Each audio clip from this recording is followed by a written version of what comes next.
Thank you for stopping by at the Movie Marquee. Our podcast reviews well-known movies and contains spoilers.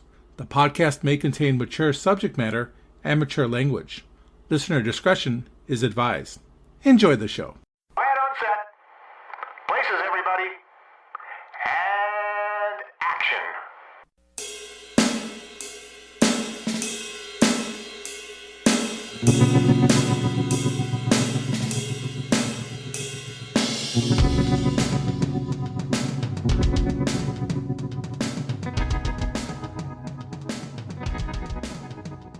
Welcome, everyone, to the Movie Marquee. Today's showing is the Academy Award-winning Best Picture for 1976, Rocky. With me, as always, is Ken. I don't know what to say, because I've never talked to a door before, you know? And Ted. You're going to eat lightning and crap thunder. And I'm Eric. Go for the ribs. Don't let the bastard breathe. We're doing our worst impressions of our characters here. All right. So we're talking Rocky here. Ted, tell us some of the particulars of this one. Rocky was directed by John Avildsen, screenplay by Sylvester Stallone. It comes in with a running time of 119 minutes. It was released December 3rd, 1976. It had a budget of $960,000 and a box office gross of $225 million. In today's money, it would have grossed over $2 billion.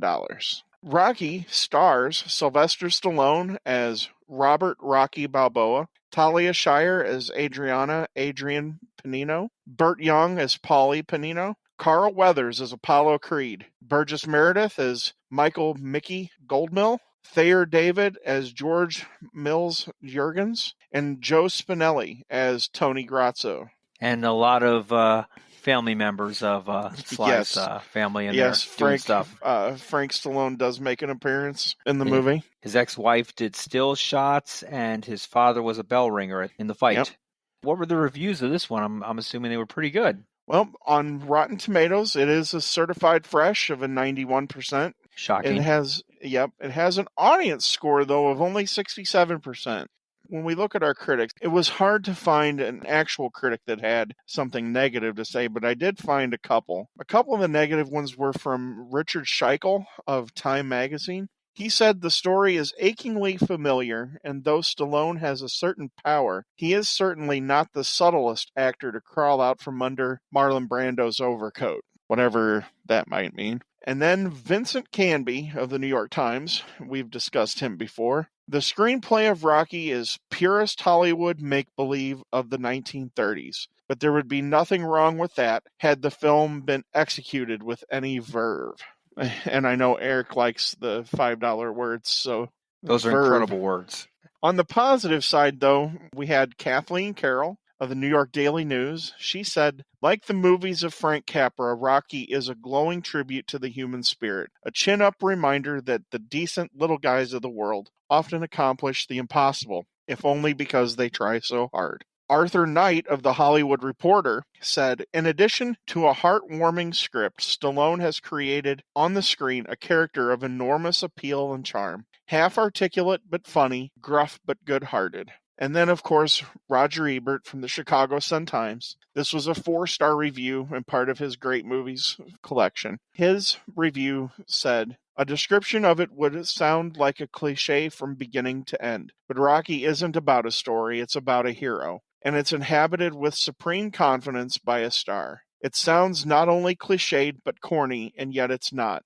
Not a bit, because it really does work on those levels. It involves us emotionally, it makes us commit ourselves. We find maybe, to our surprise, after remaining detached during so many movies, that this time we care. By now, everyone knows who wins, but the scenes before the fight set us up for it so completely, so emotionally, that when it's over, we've had it, and we're drained. So a bunch of positive, very positive reviews. And Gene Siskel also gave a positive 4-star review as well. So were the Ebert and Siskel reviews from 76? Yes. Okay. All right. Thank you, Ted. Ken, tell us the plot of Rocky. 1975, the heavyweight boxing world champion Apollo Creed announces his plans to hold a title bout in Philadelphia during the upcoming United States bicentennial. However, he is informed weeks from the fight date that his scheduled opponent is unable to compete due to an injured hand. With all other potential replacements booked up or otherwise unavailable, Creed decides to spice things up by giving a local contender a chance to challenge him. Creed selects Rocky Balboa, an Italian journeyman southpaw boxer who fights primarily in small gyms and works as a collector for a loan shark. Rocky meets with promoter George Jenkins, assuming that Creed is seeking local sparring partners. Reluctant at first, Rocky eventually agrees to the fight, which will pay him $150,000. I'll get in the ring too. Rocky is later approached by Mickey, a former bantamweight fighter who has turned trainer and who owns a gym that Rocky frequents. Rocky is not willing initially, as Mickey has not shown much interest in helping him before he sees him as wasted talent, but eventually Rocky accepts the offer. Rocky undergoes several weeks of unorthodox training, such as using sides of beef as punching bags. Before the offer of a fight, Rocky had begun a romantic relationship with Adrienne, who is working part-time at a tropical fish pet store. Adrienne's brother and Rocky's best friend, Paulie, help Rocky to set up the date with his sister. Paulie becomes jealous of Rocky's success, but Rocky placates him by agreeing to advertise the meat packing business where Paulie works as part of the upcoming fight. The night before the fight, a sleepless Rocky visits the Philadelphia Spectrum and begins to lose confidence. He confesses to Adrienne that he does not believe he can win, but strives to go the distance against Creed, which no other fighter has done. To prove himself to everyone, if he can go the distance, he will not just be another bum from the neighborhood. On New Year's Day, the fight is held, with Creed making a dramatic entrance dressed as George Washington, and then Uncle Sam. Taking advantage of the overconfidence, Rocky knocks him down in the first round, the first time that Creed has ever been knocked down. Humbled and worried, Creed takes Rocky more seriously for the rest of the fight. The fight goes on for the full 15 rounds, with both combatants sustaining various injuries. Rocky, with hits to the head and swollen eyes, requires his right eyelid to be cut to restore his vision. Apollo, with internal bleeding and a broken rib, struggles to breathe. As the fight concludes, Creed's superior skill is countered by Rocky's apparently unlimited ability to absorb punches and his refusal to stay down. As the final bell sounds, with both fighters embracing each other, they promise each other there will be no rematch. Juergens announces over the loudspeaker that the fight was the greatest exhibition of guts and stamina in the history of the ring, and Rocky calls out repeatedly, "Adrienne!" who runs down and comes to the ring. As Juergens declares Creed the winner by a split decision, Rocky and Adrienne embrace and profess their love for each other, not caring about the outcome of the fight. The end. Cool. Sets us up for sequels, obviously. All right. There's sequels to this? There are sequels to this, Dang. yes. I didn't know that. I know, right? Yeah, we're going to find that I one out. thought we were supposed to watch Rocky and Bullwinkle. Oh. Yeah, I got the wrong one. Damn. The Moose really took it, didn't he? Mm-hmm. All right. Ted, tell us the first time you saw this one. This is a movie that's been with me so long, I don't really remember the first time I saw it. I was definitely a kid when I saw it. It's one of those movies that if you're a sports fan, you gravitate towards it because it's used all the time in sports parlance and lingo. To say when is going to be hard other than that I was a kid, but it's always been one of those movies that it's always been there, and I always have kind of enjoyed it when it's been on.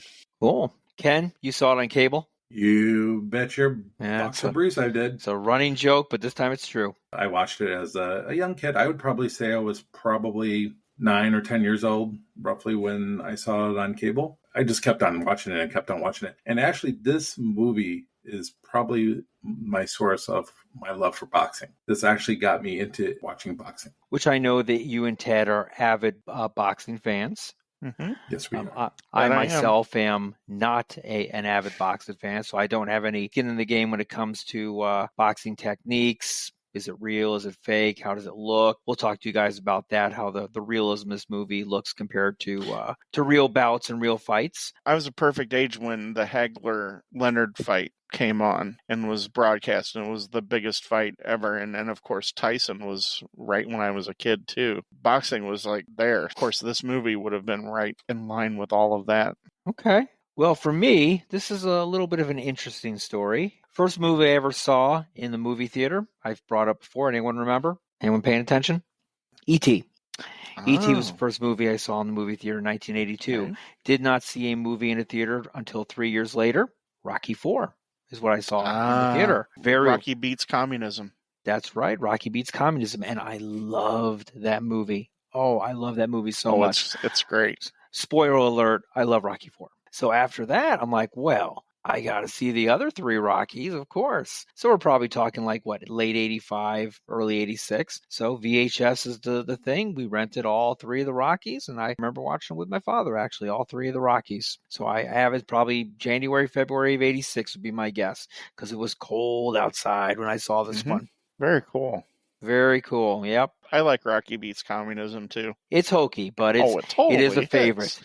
It's the best kind of hokey. We'll talk about it when we finally do Rocky. We 4, will. Now, but... and on this series, the one that I picked, because I did pick the Rocky series, we are going to be doing Rocky 1, 2, and 3. We will not be doing Rocky 4 in this series, maybe down the road. So we'll be focusing on 1, 2, and 3 with maybe a build up to 4. We'll cross that bridge when we get to it. Let's talk Rocky here. Let's talk about some of our characters. We'll kind of kick it off with, I don't want to say the most annoying character, but the most annoying character, Paulie. What are your thoughts on Paulie, played by Burt Ward, who for some reason or another was nominated for Best Supporting Actor? It's Burt Young, isn't it?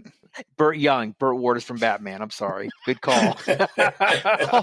Now we have a different movie. Oh, I would have loved Burt Ward in this movie. Oh, he has. Oh, yes, he's put on weight and drank a lot more, right? Yes. Oh, Burt Ward was great in this. Yeah. Her hairline just went away really quickly. That's Burt Young and Batman, right? Okay, there we go. Yeah. Hey, Batman, give me a beer. Yeah. Right? Go ahead, Ken. Give us your thoughts on this one. I'm kind of disagreeing with you here, Eric, about Burt Young. Part of the reason why this movie works, he is the exact opposite of Rocky. You need that exact opposite of Rocky. Rocky is somebody who is very giving with his time and his love, whereas... Yeah, I guess unless you owe him money. And even then, though, he didn't break his thumbs. Yeah, that's true. So he's very forgiving. He's compassionate. Whereas Paulie's everything the opposite. He's greedy. He thinks the world owes him something. He thinks Rocky owes him something. He thinks his sister owes him something. He plays the part well, definitely. He plays the part extremely well. I think he does a great job of balancing an act where you want to hate him so badly, but then you see that friendship between him and Rocky. It's not the same friendship that we talked about in our last episode between Rick and Sam. It's a totally, completely different relationship, but they're kind of family. But towards the end, before the fight, when they had that big blow-up fight, and Paulie hits the house with a bat, well, Paulie's drunk. He is just... Oh, he's drunk, but he's also upset because he's talking crap about Paulie. Paulie doesn't want to hear it, so he goes off the edge. But then we see about 5-10 minutes later, we see Paulie asking for a favor about the sign. Using his name to make money. Using his name to make money. It's like, hey, whatever you want to do, Paulie, it's fine. And that's kind of almost like a family thing. It's like, hey, I know we fought. Can you help me out? And they don't. It's almost like an apology. Yeah, and this stuff, they don't ask for an apology, and nobody's saying I forgive you, or nobody's asking to be forgiven. It's understood. It's just an understanding, and I think that's what makes this relationship work so well. And I do agree that I think he should have been nominated. I think he does a great job here. Burt Young does an amazing job here. And this is probably, of the 4 Rocky movies, this is probably the one that I've seen the least. And I was taken aback, and I had told Ken this after I had watched for the first time and preparing for the podcast. I was shocked. The Paulie that I remember is like the Paulie from Rocky IV, where he's more of a fun type of a character. And I had forgotten how disturbed and how really angry Paulie was. It was a take-back moment for me. I was taken aback. He plays the part really, really well. You had said, Ken, it's like he believes that the world owes him something, whereas Rocky doesn't believe the world owes him anything. It's 2 different outlooks on life, but they can remain friends. Paulie's always looking for however he can use a situation to his advantage. Rocky is more he doesn't look at things that way. He looks things more of like a childlike eyes. Like the interview, like when he has the local news there and he is trying to get his name in there, and Rocky is just like, I don't feel comfortable with this. I don't want to do this. I feel weird. And you got Paulie trying to stick his head in there and trying to like get into the shot. That's exactly the difference between the two right there. As much as you don't want to like Paulie, I feel bad for him in a way. Something happened here that we're not privy to between his sister and him. Something must have happened to their parents that caused Paulie to probably grow up faster than what he probably should have. And he makes the comment that he's been taking care of her for years. They're both pushing 30. And Paulie he went into the Marines or the Navy? And so he's out of that experience as well. He's not had an easy road, and he's done everything he could for his sister to try to make her life as comfortable, but something's caused him to become an alcoholic. Comfortable? You think he's trying to make his sister's life comfortable? Well, in his own eyes, he thinks that. In his own way. And we'll put it this way, she has to deal with the monster that is his alcoholism. So that's not comfortable, but she's been allowed to be herself, essentially. She's allowed to be shy, and she has a job at a pet shop. She's not pushing the envelope for what to do for work. Most of that seems to fall on Paulie's shoulders. And she's painfully shy until she starts to go out with Rocky. I wonder if Paulie is actually hurt. We had said that he was in some type of armed forces, and I wonder if he had suffered any type of injury or anything like that, because he has PTSD. a hard time. A lot of those guys coming out of the Vietnam War were unfortunately addicted to drugs, alcoholism, very common. It's kind of funny that Paulie, he's only, 30? Is pushing 30? Low 30s? Somewhere around there. 30, going on 45, oh my 50. God. He looks like he's 55, doesn't he? He looks just like he's just a mess. I'm like, 30? Really? Okay, whatever. But he does mention that he doesn't want to work in the meat market because it hurts him. He can't. He has arthritis in his hands.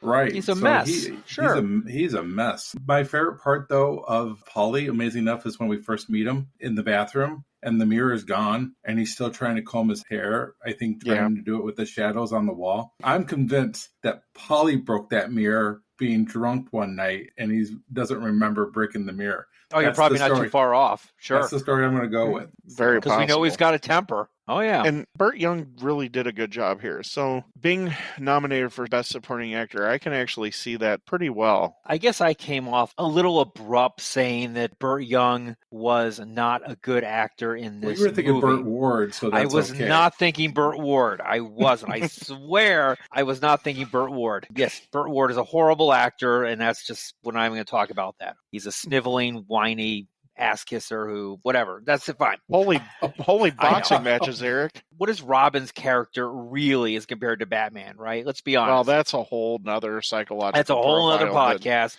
Let's not get into it. We're not the battle of the Darrens or the battle of the Robins here. So Burt Ward in this role, I thought he did a great... Damn it. Okay. I'm going to write this down. Burt Young.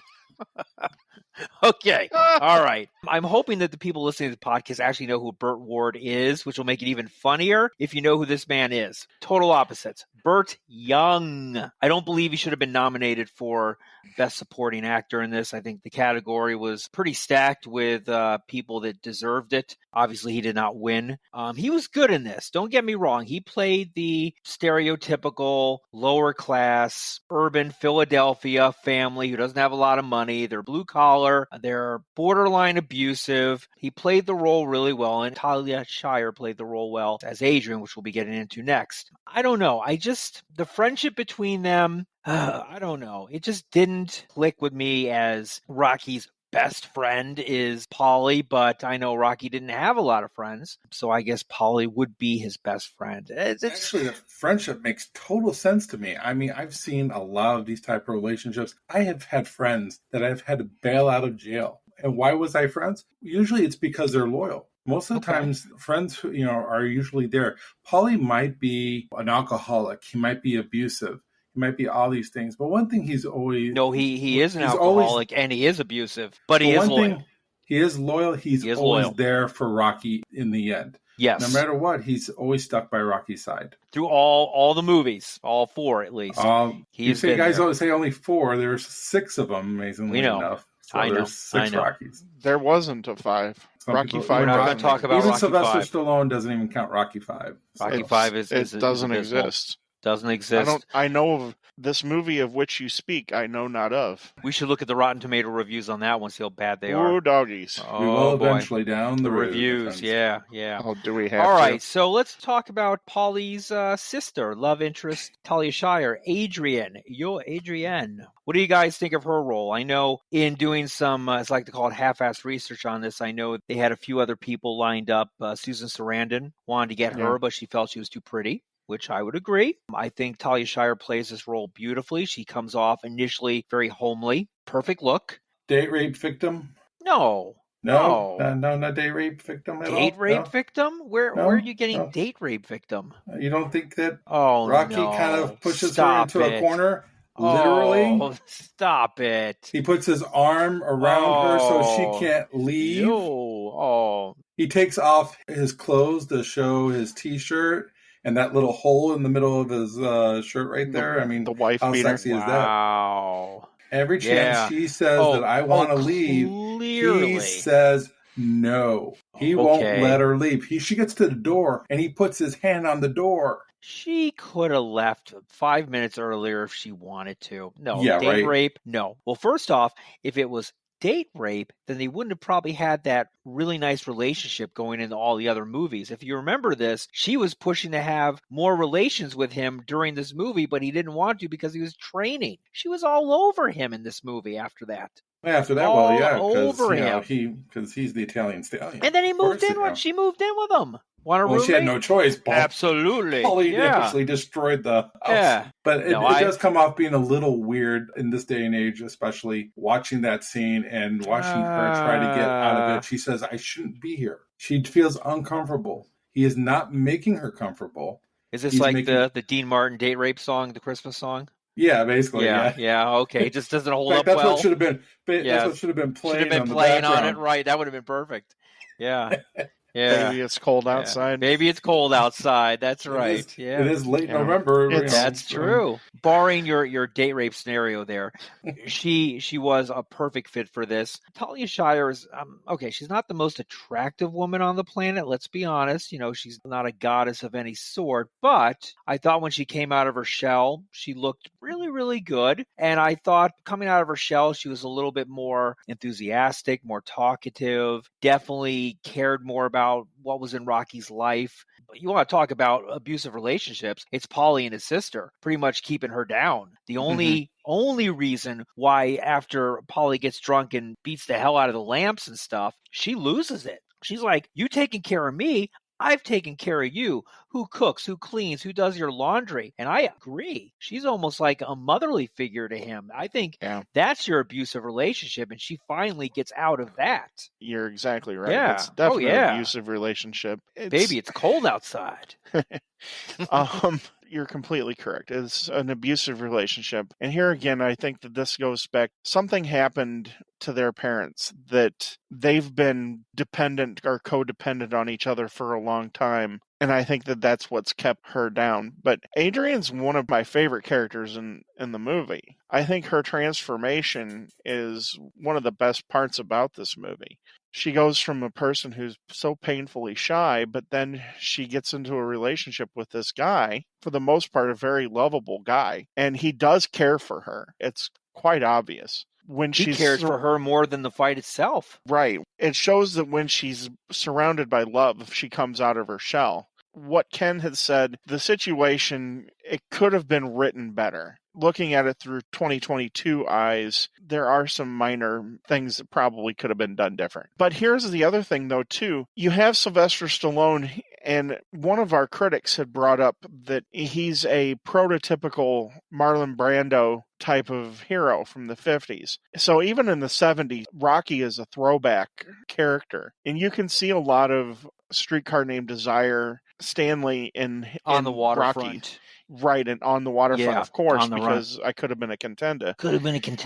And so you do see that. So the character is even a little bit more older than when the movie was made. So, But that's a compliment being compared to Marlon Brando and those characters. well, Sylvester Stallone is not Marlon Brando. No, he's not. But the character of Rocky is very similar to a character that Marlon Brando would have played.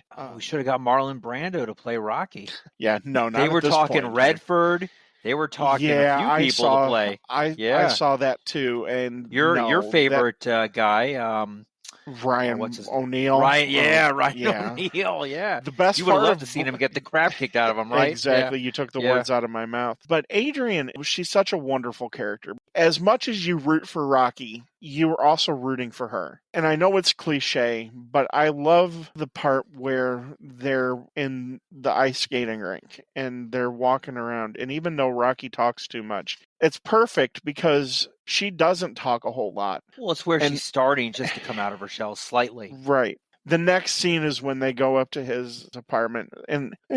How about the money he pocketed? His boss gave him $50 to take her out on a date. And then he bribed the guy $10, man. He walked away with $40. Yeah. Nice. Here's one thing I like about this relationship, and you guys can relate a little bit here. It's the introvert-extrovert relationship. Oh, clearly. Clearly. Rocky is the extrovert. Adrian's the introvert. Yes. Rocky brings out the extroverted version of her out when he's near. When he's near, she's talkative. Well, she gets to be talkative. But at first, as you say, at the ice skating ring, he does all the talking. Why does he do that? Because he's an extrovert that's taking the responsibility off of her being that introvert. And then as the relationship grows, the more confidence she gets with talking with him. As we see throughout the rest of the movie, the only two people that she has dialogue with is Rocky and her brother. Because those are the only two that she is comfortable with. Yeah. And so I think this is the perfect relationship here, and it balanced itself out really well, except for the night where they had sex. But outside of that, it's been awesome. They go out of their way to make her not look attractive at the beginning of the movie. And no, she's probably not a classic beauty, but I think she is very pretty. No, she's not. When she's standing at the stairs at the end and she's got that smile, she has a beauty to her that's coming out because she's interested in Rocky. Right. And actually that shows up earlier on in the pet shop when he makes the joke about the turtle, the shell shock. And she has that brief moment of a smile. Yeah. And right there and then you see that she's interested. You need that smile because if you don't have that smile, everything seems forced up until she goes out on the ice skating rink. But with that smile, you know there's some interest there on her part for Rocky. I guess we can all agree that she should have obviously been nominated for Best Actress. Yeah, that's what I was going to say. A shout out to Talia Shire. I mean, holy smokes, this is really her second role after being cast in The Godfather, which she was also incredible in. Yeah, and Godfather 2 and 3. I didn't know that she was Francis Ford Coppola's sister. Oh, and I didn't either. Interesting. Okay. I mean, she's tremendous here. What a way to start off your career. I know some people complain about her in The Godfather for being too whiny and a little too crazy, but I appreciate her definitely here. This is a star-making role. She's wonderful here and definitely worthy of the nomination for Best Actress. My favorite part in this whole movie with her is when he asked her if the robe was too baggy, and she's like, "Good luck." Right. It's an awesome line. Well, I finally realized why I keep saying Burt Ward instead of Burt Young. Because our next character, Mr. Burgess Meredith, the Penguin from the Batman series, that's probably why it's in my head, playing Mickey, who I thought did a phenomenal job in this. Also nominated for Best Supporting Actor, I believe. Yes. Him, obviously, and Burt Young both nominated. They probably took each other out. Back in that day, that was very easier to take each other out if you're both nominated. It happens from time to time, but it is a testament to the acting here that you have two people from the same movie nominated for the same category. You don't see it very often. For this Academy Award in 77, for the 76 movies, this is probably one of the best supporting actor roles that I've seen with all of these nominations and winners. Let me just quickly go over them here, okay? Winner, Jason Robards for All the President's Men. Incredible. Okay. Nominees, Ned Beatty for Network.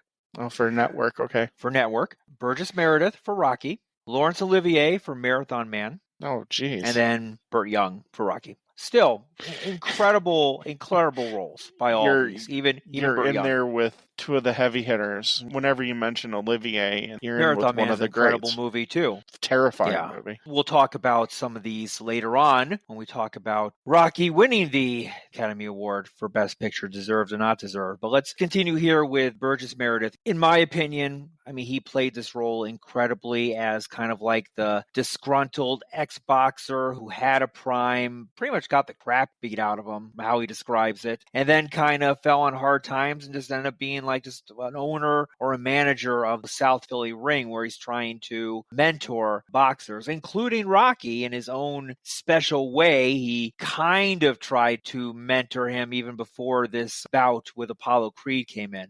I don't know if he ever tried to before. He told him the truth on why he thought. He said, you have the skills. You could be an incredible boxer, but you're just being like a mob collector. You're not focusing on it. Yeah, he didn't like take him under his wing or anything, but he was brutally honest. He told him he had the skills. He was a great boxer, but he just didn't focus on it. Right, but I wonder if somebody took him under his wing at an earlier age, would have Rocky become a little different? And that was Rocky's argument when he was fighting with Mickey in his apartment. Right. He's like, where were you 10 years ago? Interesting thing about Burgess Meredith is, of course, he's the heavyweight here. No pun intended. But he is the heavyweight actor in this movie. He's the one that has the most street cred out of all the actors here. True. He's done theater, he's done movies, done TV. We talked about the Batman series from the 60s. The Campy TV series, a memorable role for him. Wants to be it or not, it's very memorable. But he does this extremely well, and I think this says a lot about the director and Sylvester Stallone's writing here and Burgess Meredith's gift of acting. Best lines in the movie is when he tells Rocky, hey, you consider retiring?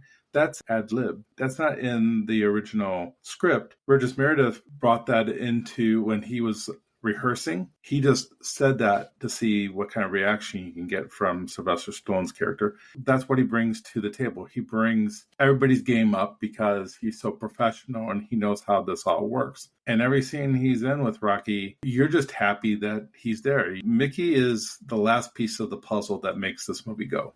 He plays this part extremely well, and I think we're going to continue to say that up and down the 1, 2, and 3. Yeah, definitely. Right. As far as the character goes, this is a case where I'm clouded by the movies that he's in, 2 and 3, where he is more of the lovable manager to Rocky. Whereas here, I was taken aback a little bit because I had forgotten not just how much of a jerk he was, but how dismissive he was of Rocky. And he acts like he's disappointed in Rocky, but yet we never get to see any reason as to why he would have been disappointed in him. And I know we get the line that you've become a leg breaker. Perhaps maybe you should have stepped up when he was a contender and he was coming up, and maybe you should have guided him. This is my biggest question. Why did you wait until he's been given this opportunity, a once-in-a-lifetime opportunity, to now come and say, you need a manager? You think it's a little selfish on Mickey's part? I do. And I think Sylvester Stallone's... Opportunistic?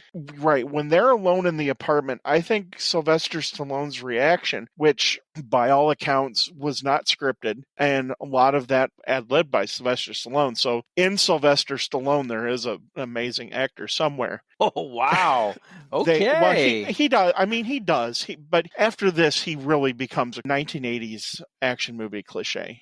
True. But here you can tell he has the acting chops. I mean, he went toe-to-toe with Burgess Meredith here and basically ad-libbing. It's really an amazing scene. It's probably one of the best scenes in the movie. That's what Rocky presents to him, and Mickey doesn't have a good answer for Rocky, and he ends up getting up and leaving. Essentially, he let Rocky down. It's kind of like the situation with Paulie. You like him, but you also feel bad for him because you know there is the person there that wants to do the right thing, but he's never really done the right thing, especially when it comes to Rocky. I think he's very unfair to Rocky and very dismissive. And who's to say that if Mickey would have taken him under his wing, like he's doing that boxer that takes Rocky's locker, if he would have taken him under his wing like that, maybe Rocky doesn't become a leg breaker. But maybe Rocky doesn't show anything at the beginning, put that trust in him to begin with. We see that he smokes, that he's kind of out of shape. Right, we do get that. I mean, is he a lazy guy when it comes to training?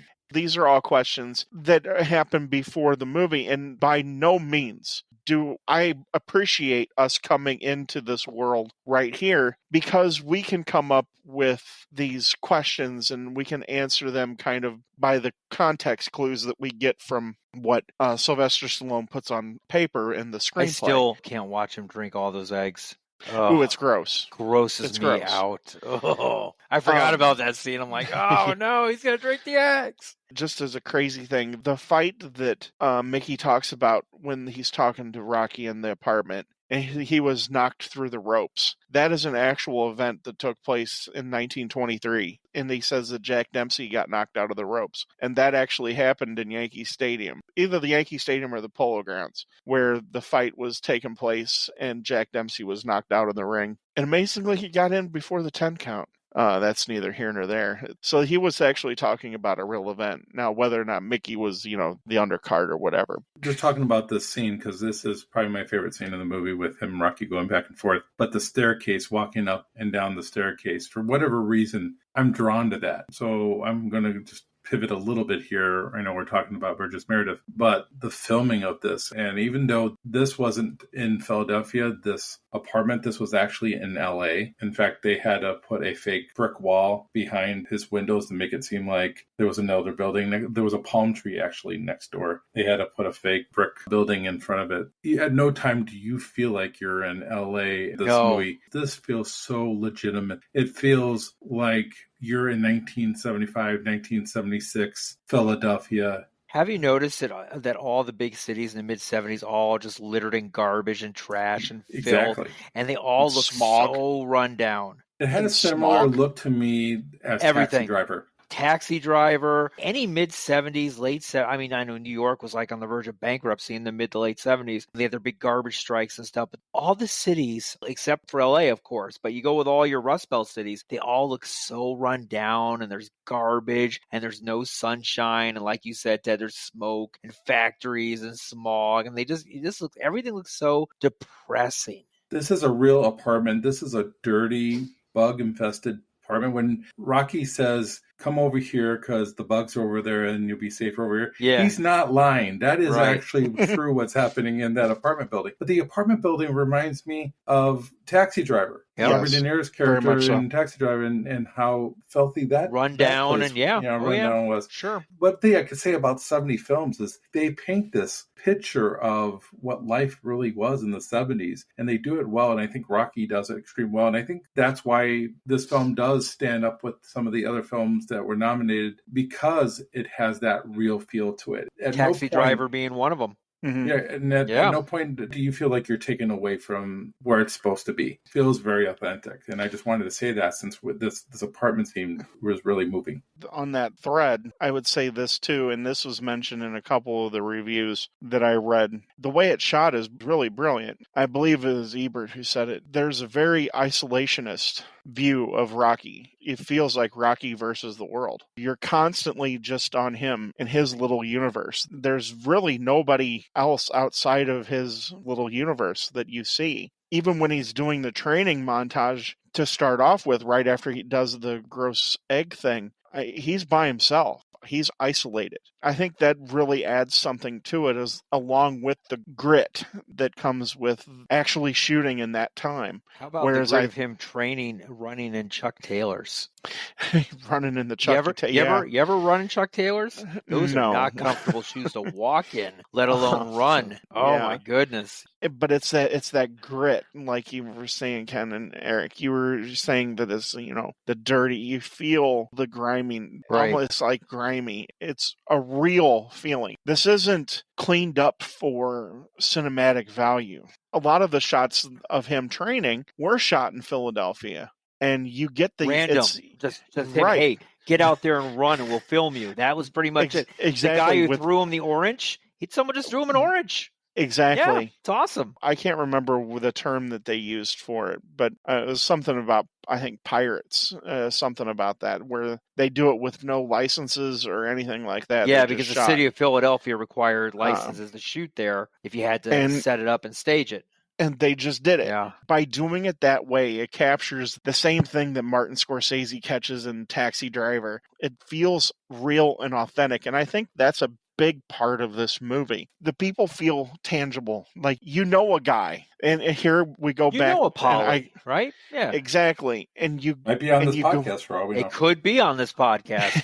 you know some of these people, and I'm going back to On the Waterfront, but you know somebody who I could have been a contender. I could have been somebody. Everybody has that idea of somebody that they know like that, and that's a real tangible thing. I think that's what is the brilliant part of this. I think you could have made this even a Taxi Driver type of movie where this is how Rocky looks at everything, and this is not really how it really is, but because it's focused on Rocky's view of the world. Rocky is this nice guy who does everything for everything. He walks a girl home, and she basically says, "Screw you, creepo," at the end, which was one of those lines which I was thinking about going with. So, Creepo. You almost need Rocky to have that outlook, because otherwise it turns much darker. And I think whereas Taxi Driver is dark, that's about as dark of a movie as you can get.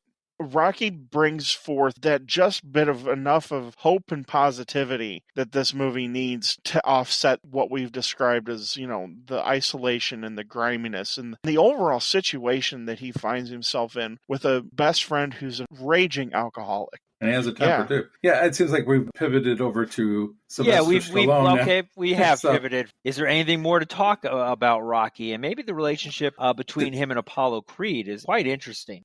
Ted was just saying about his optimism and how we need that. I think he balances it out with self-doubt really well. So you have those moments like when they're talking about him on TV and he says, "It doesn't bother me." And then he goes outside and before he walks away from Adrian, he says, "Well, I told you when that didn't bother me, it does." And then later on, when he self-doubts himself that he can beat Apollo and all he can think of is just going the distance, that thinks that's good enough. Those are kind of the views that help take that optimism and bring it down a little bit to bring that character more even. And I like that. And I think Sylvester Stallone, he eventually gets a nomination Best Supporting Actor for Creed for that same role. And I just think he is Rocky. One of the scariest things I ever seen of Sylvester Stallone and Rocky, on the bonus material on the Rocky disc, Rocky meets Sylvester Stallone and they have a little powwow. And it's the stupidest thing I think I've ever seen in extras in my whole life. You got to check it out just for the train wreck itself. It lasts about 4 to 5 minutes. It's horrible. But as far as Sylvester Stallone, you got to give him credit here for the writing that he does here. He writes these characters very well. I think this is what these characters would really say. And when they don't say it, he had the flexibility to allow them to improvise what they think their character would say. And he was offered, I believe it was something like $350,000 for the rights. Or they gave him the option of, "We're not going to pay you for this movie, but you can star in it." And he chose to star in it. And he made a great decision there, because when you say Sylvester Stallone, you think of Rocky, you think of Rambo. He's one of the best known actors of our generation. Even when you mock him, like the movie Driven, it's Rocky in a race car. Rocky in a race car. Rocky in a race car. I mean, he's Rocky. Everything he's in, he's Rocky. He's Rocky as a cop. He's Rocky as a mafia boss. He's Rocky all the way around. But here, this is an amazing performance by Sylvester Stallone. He balances the character out so well. There's not a time where I'm like, that's just stupid. And some of the things we make fun of it for now, the slur of speech and the running up the stairs to I think it's the art museum over there. Yes. But that's iconic now. Those are all iconic. And then we're bringing the Carl Weathers, Apollo Creed character in it. Talk about the character that you need to be the best foil for Rocky. The balance is between the manager and Rocky, and his girlfriend and Rocky and his best friend. They are so well balanced, every single one of those relationships. It's just amazing. There's not one of those relationships that's off balance. Every single one of those relationships is perfectly balanced, and I give him a lot of credit for the writing on that. He created some amazingly real characters. That's undeniable. And I like the fact that he bet on himself and didn't accept the money for the script, that he demanded that he wanted to star in it. And the guys who bought the movie made them find a studio that would give the budget that would fund the film. with him as the star. That's a gutsy thing. He proved that he can do it. Like I said before, I think that he's so authentic that you can't help but like him, and you feel for him, and you want him to succeed. And like Roger Ebert said, by the end of the movie, you want him to have that moment. You don't necessarily need him to have that moment. You may not even really need the final fight. It could end just as the bell rings for the fight. And essentially the viewers have won at that point because he made it into the ring. That's no small feat all in of its own. Because like you said, Ken, he did have those moments of self-doubt. It makes Rocky Balboa a human being. It's one of the brilliant things about the script, and it's why the script won for Best Original Screenplay. It's an amazing character study. It's a master's class in how to create characters and make them feel real, and it pays off. Like it or not, the fight, like I said, you almost don't even need it. It's almost like the fight of the movie really is getting Rocky from where he was to the ring, and everything else is just icing on the cake at that point. That's why you don't need much of the fight, because they only do really 2 rounds in the whole film. They only show a couple rounds. It's the perfect amount of boxing to show to get to the end, to get to Rocky losing by a split decision, which Rocky does need to lose here. Rocky can't win. If Rocky wins, I don't think it becomes that Oscar-worthy film. I think the ending is perfect the way it is. He achieves exactly what we need him to achieve. And Carl Weathers is great in this role. Funny thing about Carl Weathers, he said when he read for the part of Apollo that he struggled with it at first because the person that he was reading with wasn't a really good actor. And the person that he was reading with was Sylvester Stallone. Right. And he actually said that in front of Sylvester Stallone. He said, if I could have another actor, somebody that can act a little bit better, I think I could do a better job. Interesting way to start that relationship up. Granted, they don't have many lines with each other throughout this film, but the way that Carl Weathers actually performs his Muhammad Ali type of boxer is spot on. He does a great job here. He's a showman. That's what you he really wants believe that Carl Weathers is a boxer. You do. Oh, yeah. A boxer, a businessman, a self-promoter, all that. He is the Muhammad Ali. Because Muhammad Ali was great at promoting himself, promoting the fight, and then when it was time to fight, he was there and he put on a show. That was basically what Apollo Creed was. And in fact, Apollo Creed did a lot of those things. He made predictions. He would say, well, Creed in 3. He was going to knock out Rocky in 3 rounds. He comes in as George Washington and he's throwing money to the crowd. And then he becomes Uncle Sam. And he brings a level of believability when he is doing these things. It could come off very cartoonish and very silly. It reminds me of Mayweather when he would come off into the ring and do his little thing. No time does it seem like this is stupid. Why are you even doing this? And Carl Weathers was really worried about playing George Washington. He was almost saying that he was afraid that it was reverse blackface. He was a little worried about, what people were going to think of him imitating a white president of the United States. But he pulls this off great. Where I love him the most is where he's talking about promoting the fight, where the fighters won't fight him because they're either scared or there's not enough time or whatever excuse they give. And then he's brainstorming, and he comes up with the idea of fighting a local boy, to give a local boy his shot.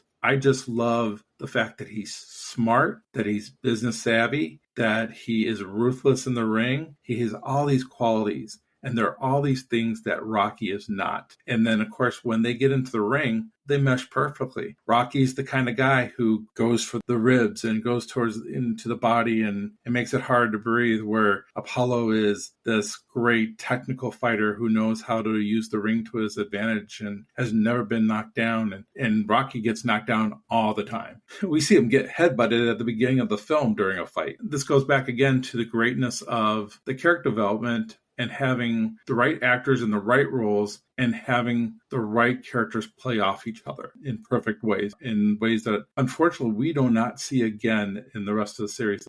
We don't see this type of level of back and forth between the characters. Apollo has to be that character that's arrogant and everything that Rocky isn't. And Apollo is that. Apollo Creed is a great foil, like you said.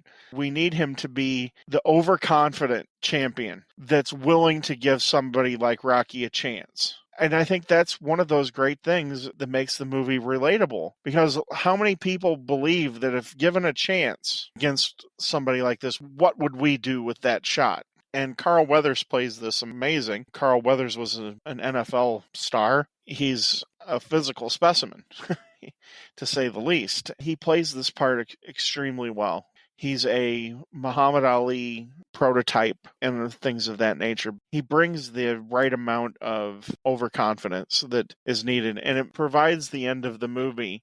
Like I said before, you almost don't need the fight to happen if it just ended with the ring of the first bell. Like you said, Ken, there's no way that Rocky can win the first movie. If this movie just stood alone on its own, it works very well. It goes the way it should have. Because Rocky essentially does what he wants to do. Is he lasted all 15 rounds. With the first person to do that with Apollo. I don't know, what do you think about Apollo and Rocky, Eric?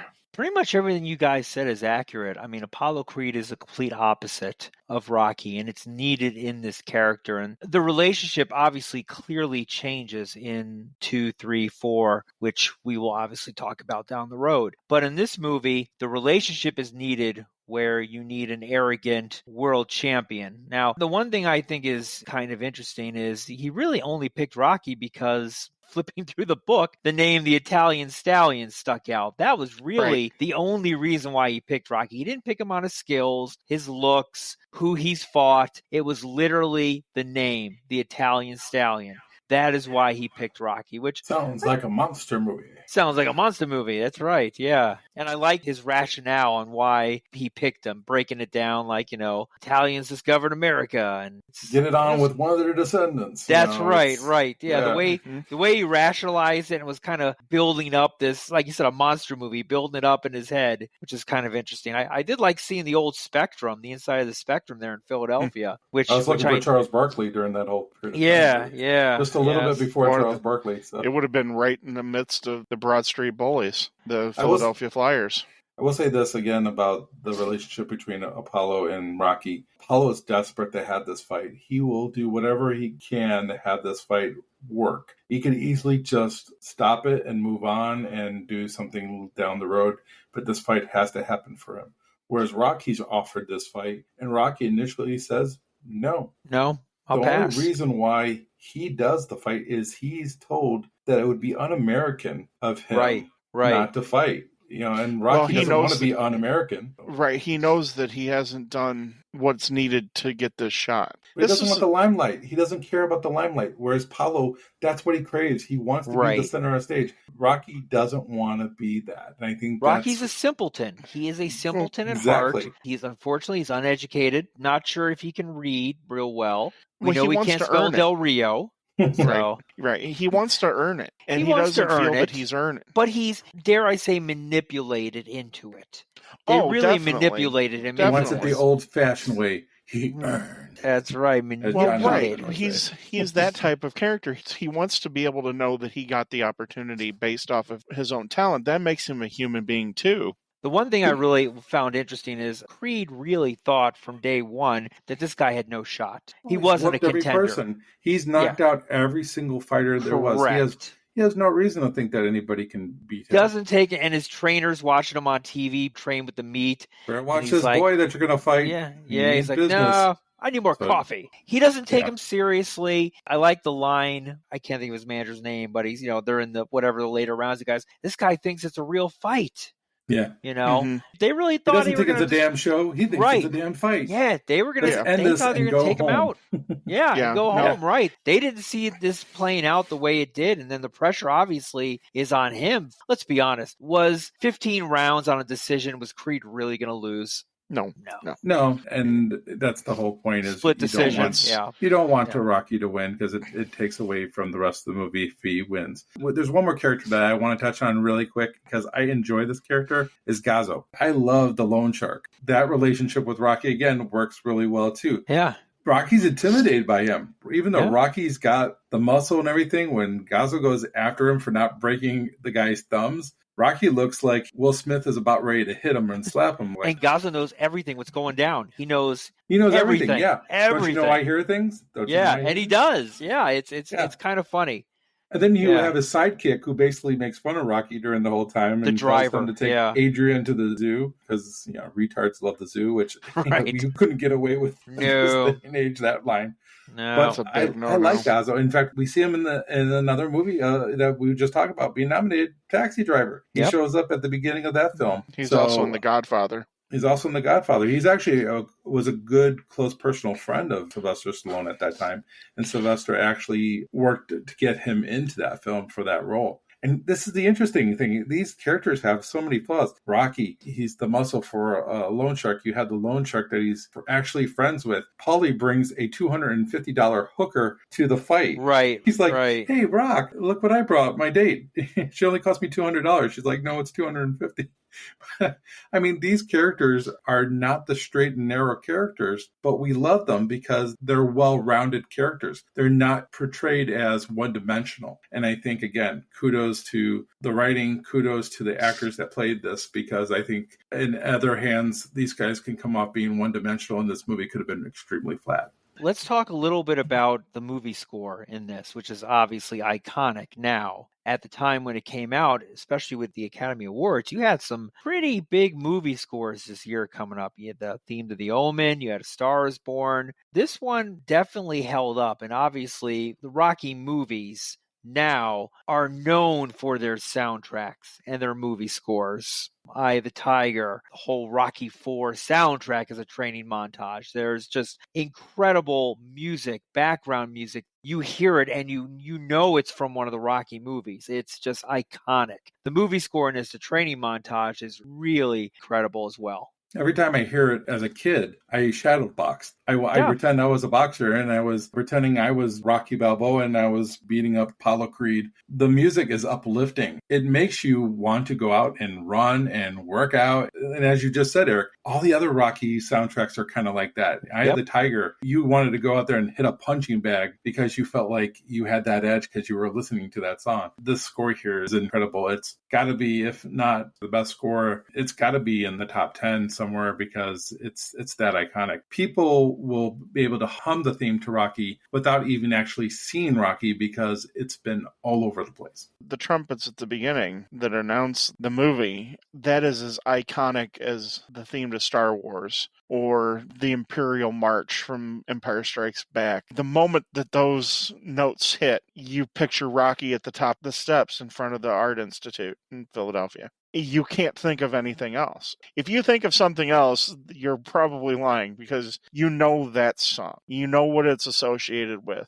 And this goes to the bigger point about how this movie has went and become a cultural icon. And as part of it is because of the score. When we're recording this, we're at the end of the NCAA men's basketball tournament, which every year they call all of the matchups are a Rocky scenario, where an underdog's supposed to beat a higher-ranked team. A few years ago, you had Virginia be the first number one to lose to a 16 seed. That was a Rocky moment, is what they called it. This has become a cultural phenomenon, especially when it's associated with sports. And a major part of that, too, is the music. When you think of these events that happen, you hear the dun dun dun dun dun dun dun dun. It's just iconic, and you know what it is the moment you hear it.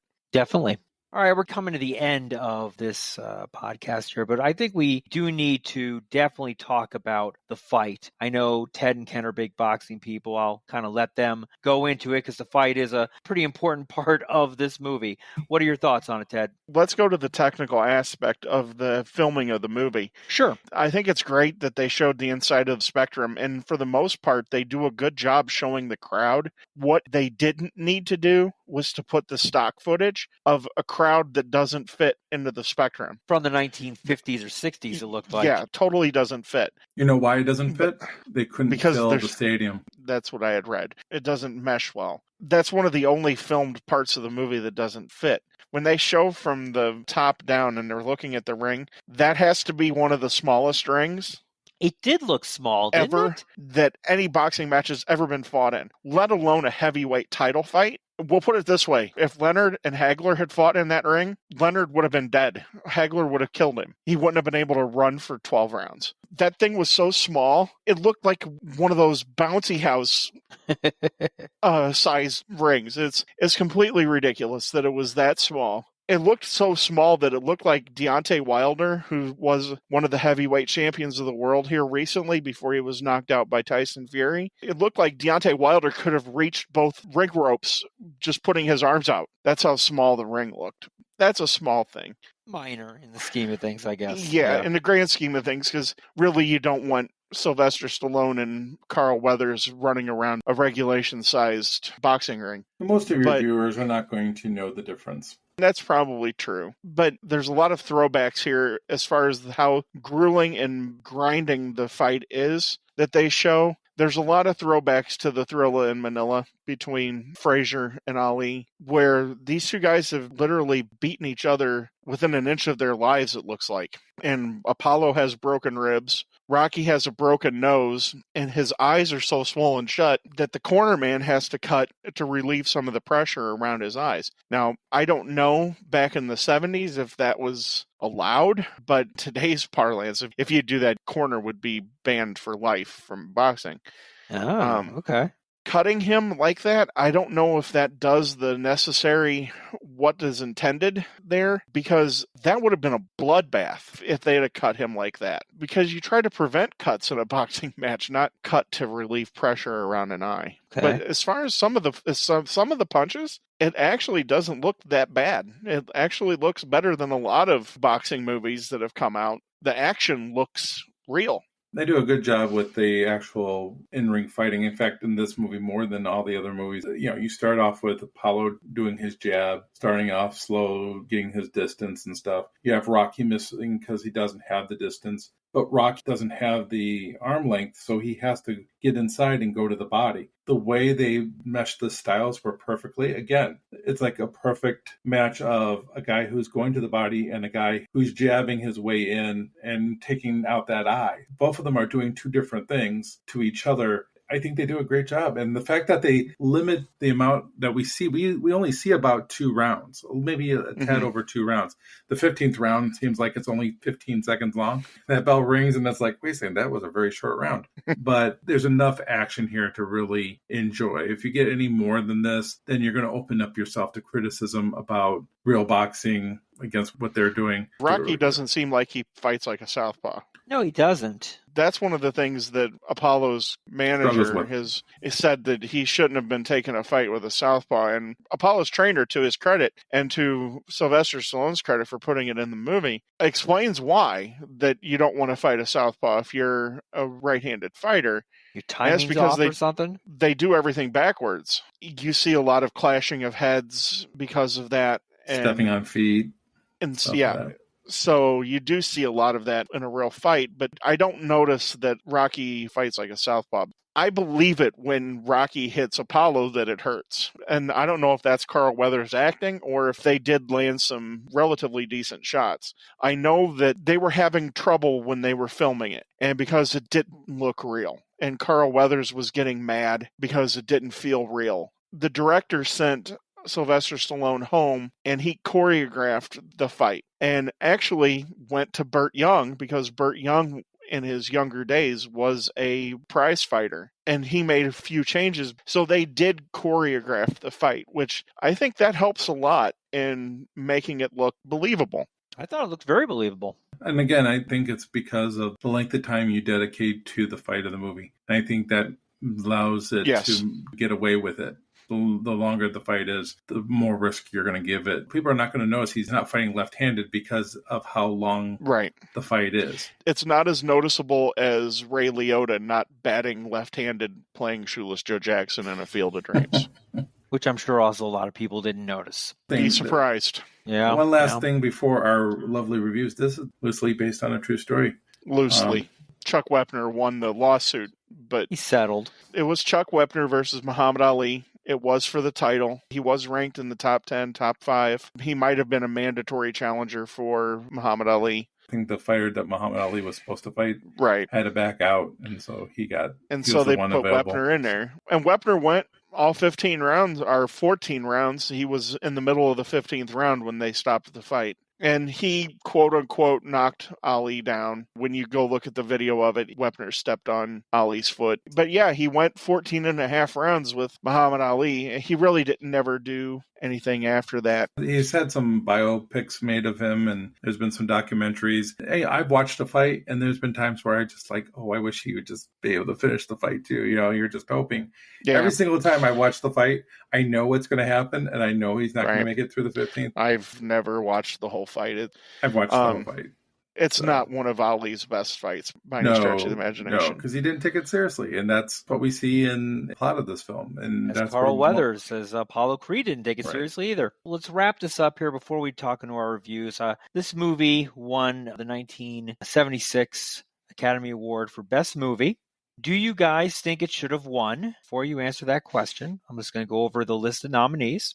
Is it 76 or 77? It's 76. It was given in 7. It was given in 77, but it's for 76. So you've got, obviously, Rocky wins. You have your nominees are All the President's Men, Bound for Glory, which is a story about Woody Guthrie, which I've not seen, Network, and Taxi Driver. And you have other movies, of course, that came out that year, A Star is Born, Carrie, some other movies that were not nominated. Those are your nominated movies. So we'll start here with Ken. Does it deserve the Oscar? It's hard to say because of... Yes or no? Well, for me, I like this movie more than the other movies that you just mentioned. But I think those movies are more Oscar-worthy than Rocky is, even though personally I like Rocky more as a movie. But the fact that it won is not too far of a stretch because of the fact that it's so well written, so well acted, so well directed, has one of the best scores ever made. There's very little to make a case against it as a best Oscar movie. Ted? Wow. There's 3 heavy... Wow, Ken is right on the money, or Ken is way off the money? There's 3 heavy hitters here that you really have a hard time not giving them the nod. Taxi Driver, and we covered Taxi Driver. It's one of my favorite Scorsese movies. Some people claim it possibly could be his best, even though that could probably be Goodfellas. Wow. And you have All the President's Men there. It's hard. Probably not. I will go along with Ken. This is probably the most enjoyable of those movies because the story is that of the underdog. And it makes you feel good, whereas a lot of those other movies, they're not feel-good movies. I would probably have to say no. But I understand why it won, because I especially understand why it won Best Original Screenplay. And Best Director. And Best Director. When you win those 2 awards, it's hard not to give them Best Picture, to be perfectly honest. But I think some of those other movies are probably better. Okay, well, I'll wrap it up here on the tail end. Out of the 5 movies nominated, Rocky falls 4 with me. I think clearly Network should have won. Network is one of my favorite movies of all time. It had a bunch of nods. It had a bunch of nominations and wins for your best actors, actresses, supporting, etc. It is just an incredible movie. It's probably a top 10, if not top 5 movie for me of all time. I love Network. It is incredible. All the President's Men, the book, is one of my favorite books of all time. And because it's one of my favorite books of all time, I feel the movie falls short of the book. But as they usually do. But the movie is still an incredible movie. Taxi Driver, we've talked about Taxi Driver. I think Taxi Driver is an incredible movie as well. Just way out there and in left field, just a crazy Scorsese movie. I've never seen Bound for Glory, so I can't give anything credit about it, but I think I'm pretty safe in saying that. Yeah, Rocky would definitely fall 4th on this one. I don't feel it should have got the nomination, the win, but I understand why it got the win. In a lot of the articles that I read, when it was released, it just rolled. People just were talking about this movie and the momentum going into the Oscars, because it started filming in January of 76, I believe, and then ended filming probably in the fall, released in December, I think you said. It was shot pretty quickly and on a small budget. But 29 days. 29 days. It just rolled. people just talked about this movie and saw this movie. And I think you said it grossed, I think it was the biggest box office gross of the year. 225. Yeah, I can see why it won. I'm not saying that there, it's not like other movies. The Academy's been blamed for this for probably the last at least 25 years, where they don't allow the most popular movie Sure. to get the nominations or the wins. Because that would be like sci-fis and some comedies. It would probably Yes. a couple of the Marvel Correct. movies. But Correct. this is one of those rare cases where people can't say that it's never happened, because it has happened. And the one thing, honestly, is compared to Taxi Driver, well, compared to Network and All the Presidents, I shouldn't even say that. Rocky is such an iconic movie, an iconic character that just carries through generations. You'd be hard-pressed to talk to anyone who doesn't know something about Rocky. Whereas people in their 20s have no idea what Network is. You're mad as hell and you're not going to take it anymore. Exactly. But Rocky, because there's been so many sequels, because there's been the Creed movies, it's still current in today's vernacular and in today's... I'm surprised that the audience score was as low as it was. Yeah, Yep. yeah. I think you're going to see, when we do 2 and 3, you're going to see the audience score go up. All right. Well, let's talk about that in 2 and 3. Let's go into our reviews. Let's kick it off with Ken, followed up with Ted. And since it's my movie, I'll take us home on it.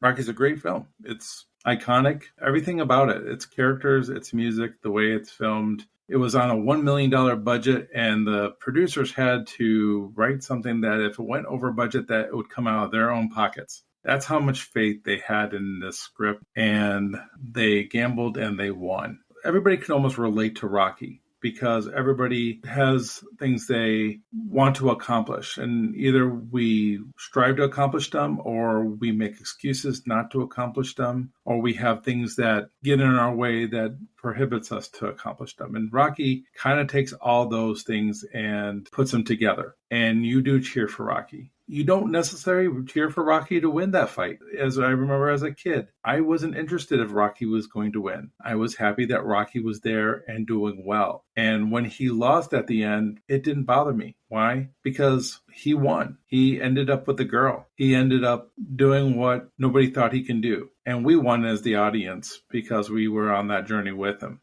Sylvester Stallone has never lived up to the Rocky film, unfortunately. I think he's a decent actor, but he's only a very good actor in this type of role. Unfortunately, that's the extent of Sylvester Stallone's acting capabilities. And I think fame, unfortunately, robbed us of maybe some better written movies. I think he was more about, unfortunately, making that buck and making things like Rambo and the movie Oscar and Stop or My Mom Will Shoot. Over the Top isn't a great movie. Over the Top, Lock Up. Over the Top is hokey, but it's, I don't know. These Hot movies, garbage. these Rocky movies, though, are kind of now the tagline when you want to talk about a person overcoming the odds. The Karate Kid is considered a Rocky movie. Even Cinderella Man, which is based on a real fighter from decades before this, is still considered a Rocky type of movie. Rocky movies are all about the underdog. And it doesn't even have to be boxing. It could be Rudy, the football story. Everything now is Rocky-esque when it comes to being that underdog that overcomes the odds. And that's why I enjoy this movie so much. This movie, for me, is a solid B+. All right. Ted, what are your thoughts? I agree with a lot of what Ken had to say there. I do believe that this movie, if the movie ended with the ring of the bell, I think you have an A movie. There's something that there's taken away at the end of the movie, even though that the fight lasts 9 minutes total of screen time. I think by just getting him there is winning enough. We don't need to see him actually fight Apollo Creed. The fact that he got into the ring is a major victory for Rocky. But then again, if we don't see the fight, we don't get multiple sequels. I will say this, I like people who bet on themselves. The producers bet on this movie. If it went over budget, they had to double and triple mortgage their houses. Sylvester Stallone didn't take any writing money for this movie so he could star in it. And even Burgess Meredith went for scale pay to take a portion of the box office. I like it when people are all in on something that they truly believe, and I think it shows on the screen. This is a 1 in a million type of movie. I will say this, Rocky has become so iconic. And I don't know if this is a condemnation of the people of Philadelphia or a testament to Rocky Balboa. But instead of erecting a statue of a real life legend like Joe Frazier, who was heavyweight champion of the world in real life, the people of Philadelphia erected a statue and did of make Rocky a cameo Balboa. in this movie. Yes, he did. I don't know if he would have had he known that people of Philadelphia would have chosen to erect a statue of Rocky Balboa over him. You can have that argument with yourself about that's a testament to Rocky or a condemnation of the people of Philadelphia. The movie is excellent. The acting here is superb up and down the card. There's no misses. I agree with Ken. This is a B+ for me. If you don't feel good at the end of the movie, you must be watching a different movie than me. You must be watching Rocky V. The Rocky V doesn't exist. It's fictitious. There will be no movie marquee of Rocky V because Rocky V does not Amen exist. to that. Amen to that. There will not be. We'll have to review that movie. What do Oh, you my think, Eric? goodness. What's your Why? thoughts? That we could do worst movies of all time, worst sequels. Okay, so I picked the series. I love the Rocky series. I love the Creed movies. So obviously I chose this one. This one is an interesting movie for me. I'm not going to tip my hat to the other movies, but this one is probably not my favorite Rocky movie of all time. It's an incredible movie. The acting is great. Cinematography is great. The soundtrack is great. So why then is it not one of my favorite Rocky movies of all time? I've been racking my brains on this one for years. Everyone loves this movie. Won the Academy Award. So obviously, it got recognition. It made a buku amount of bucks when it was released and even in video release. It's an iconic movie. You compare Rocky with other movies when it comes to the underdog. There's so many iconic lines. It's almost just natural vernacular in our language. It spawned all these sequels and sub-sequels, and it's just an incredible movie. For whatever reason, for me, it's just really hard for me to put this in the words, and that's what's so frustrating. I don't know if it's just personal opinion. I watched this movie 3 times in the last week, and didn't get worse, didn't get better. I sat down, I watched it, I analyzed it, I watched it for fun, I watched it to analyze it. Man, I don't know. It didn't grip me. I just wasn't glued to the TV watching this movie like I have been in other movies. It just didn't do it for me. The acting is great. Everything is superb in this movie. I don't know if it's just the characters themselves. When it comes to Rocky, I like more of a sophisticated Rocky. I don't know. That's pretty tough to say. I think he gets more sophisticated as the movies go on. He's just so... Are you saying that he's stupid? Is that what you're trying to say? Because I'm trying to figure out what you mean by sophisticated. No. I didn't say stupid. Simple, maybe. I mean, you did say you didn't have any type of education. You can't read and write. You miss the robot, don't you? Oh, the robot is incredible. That's what you really miss. Maybe because you watched Rocky IV first, and you want Rocky are the right. winner. And I have thrown that out there. I came into this series watching Rocky IV right off the bat. And I watched that movie, it's 85. I'm 11. I'm watching Rocky IV in the theater, the soundtrack, Ivan Drago. I mean, everything just blows me away. You're right. It set me up. It set me up hard. And I put that movie like top pillar. And I'm like, I'm going to watch all the other Rocky movies. And let's be honest, Rocky IV is one of those movies that is just over the top when it comes to everything. And then you compare it to more of like a bare bones, the original Rocky movie, because it's the beginnings, it's the start. It's inner city Philadelphia, it's dark, it's gloomy, everything looks so depressing, no one has any money, no one's happy. I don't know what it is, and you're right, I'm probably comparing it to the other Rocky movies where he gets a little bit more polished. Also have the bad guys. Apollo Creed is not a true bad guy. He's not an adversary, but he's not a bad guy. Whereas Drago is a bad guy. He's Russian. He's on steroids. He's married to Sylvester Stallone's wife. There's a lot of reasons why Rocky should be upset right Crazy. about now. You're right. If he dies, he dies. If he dies, that's right. he dies. He kills Apollo. I mean, he kills Apollo, right? I mean, you're right. So you have your hero has been degraded a little bit because you are now going back to the roots right. of Rocky. More of a hero story than an It underdog. is. I'll wrap it up, folks. It's a great movie. Please go see it. If you haven't seen it, watch it again. Watch the whole series except for the fictitious 5. You will love this series. They build on it. The movie for me is a B- because I can't move forward with my inhibitions of the movie, and it frustrates the hell out of me because I really, really want to love this movie like you guys and everyone else in this flipping country loves this movie, but I just can't get past it. And maybe, who knows, as we're watching 1, 2, 3 and down the road the other movies, maybe it'll get better for me. I'll be honest, I have not seen 2 and I have not seen 3 in a couple years. And the unofficial Rocky movie Grudge Match. So. Yeah, and I've seen this fictitious Rocky 5 you speak of in my mind a couple years ago in a dream, apparently. A nightmare. Doesn't exist in my universe. There wasn't a Caddyshack sequel either, apparently, so let's not talk about that. There was? There was not. There was a Caddyshack sequel? Oh, my. Holy smokes. All right, so we got 2 B+. I definitely don't need to go watch that.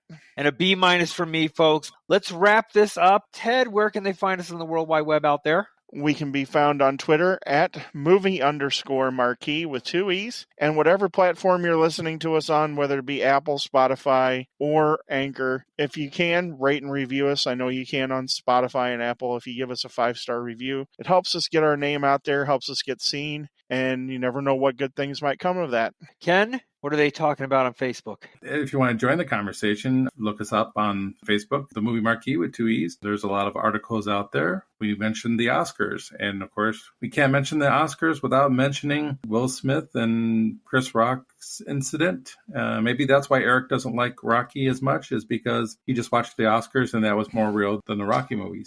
But we don't know that for a fact. Oh, yeah, it's crazy. Feel free to join us, get in the conversation. We have polls about movies that we're going to do in the future. Just recently, Bruce Willis retired from acting due to an illness. So sad. You know, that's sad. That is very sad. We'll have to do a Die Hard movie marathon for you guys down the road here. But that's what's happening right now on the Come Facebook join us page. on Facebook. It's the best part of Facebook. A Die Hard movie marathon? Weren't there only 2 Die Hards, Ken? Die Hard with a Vengeance and Die Hard. Yeah. I don't know what other of these other movies I don't know these other ones you're talking about. I actually like the 4th Die Hard, too. There was a 4th Die Hard? There was a 2nd Die Hard? You can't have a 3rd Die Hard. So you go 1 and 3? Just 1 and 3? It's Die Hard with a Vengeance. It's not so Die Ted Hard doesn't 3. recognize any movies that are not good movies after the original. So, oh boy, I do not know of this Die Hard 2 that you speak of. Well, I've never heard of Clerks 2 either. So, there's a Clerks 2. Is there? There's a Clerks 2. No, yeah, there's not Clerks 2, and there's not going to be a 3rd one either. All right, we're going to be moving on to Rocky 2 in our next podcast, and I'm looking really forward to this one since I haven't watched it in quite some time. So hopefully we will get that one rolling. So thanks, folks, for listening. Thank you, and have a pleasant tomorrow. See you at the movies. See you next time at the Movie Marquee. Yo!